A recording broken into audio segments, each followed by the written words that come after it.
I've got this tank pretty snug down there, and this still moves around a little bit. I might have to tighten that up.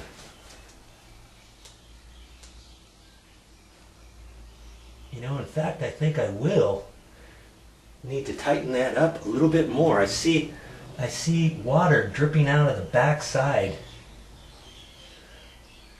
And there shouldn't be any water dripping out of there, so I'm going to have to tighten this down a little bit.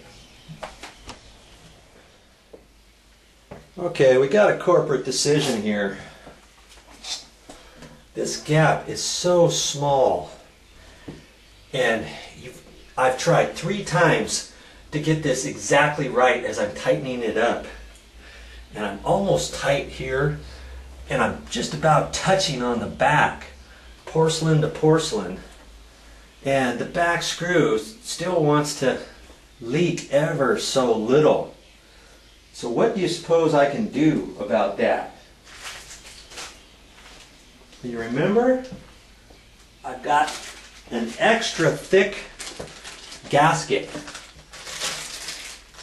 That's an extra thick gasket. It's not that much thicker. But I'm going to put that, I'm going to have to take this tank down again. And I'm going to put that under there to give this a little bit more room. So when I cinch it down, it's going to be nice and tight.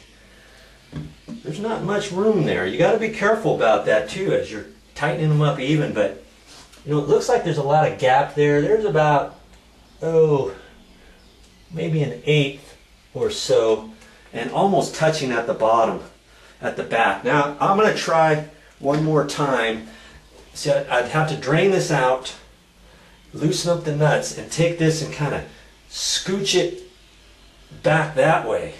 You know what I mean? So I can tighten up the front more and tilt it forward a little bit so that when I get ready to tighten up the back, I'm going to have enough room. Just got to be careful.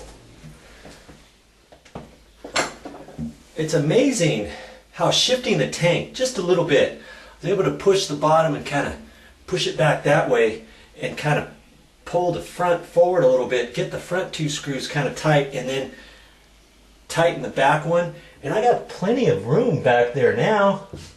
You know, when I say plenty of room, an 1/8 inch gap, maybe a 1/16 here and here. So I'm going to look at that and see if it's going to drip anymore. And if so, I still got a little bit of room. I can tighten the nut down a little bit more.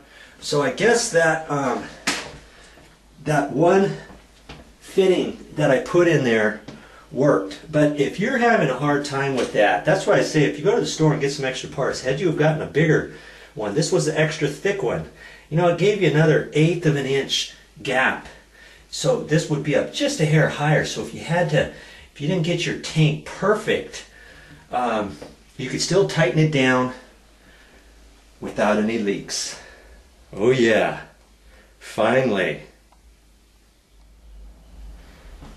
I know, you want to see if it's dripping down here, don't you? I flushed it a couple times. No water there. Nothing around there that I can see.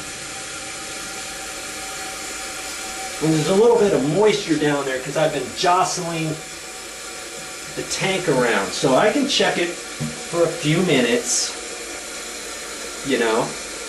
And those screws, incidentally, that tightens this down. And it also, that's why you got to have the rubber washers inside, because you don't want any water dripping out of that. And if this starts dripping down here, I can tighten the nuts up just a hair more, even if the water's not leaking out of the tank.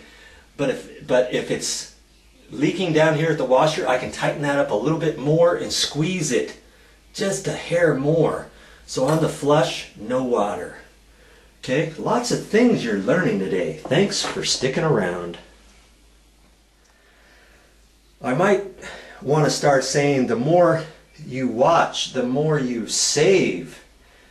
You know, hey, one of my mottos, the more you watch, the more you'll learn. Of course, that's one of them. And in hand, you're going to keep those dollar bills from flying out your back pocket. I hope you got your money's worth on that video. May I now say, ready for the next customer? You bet.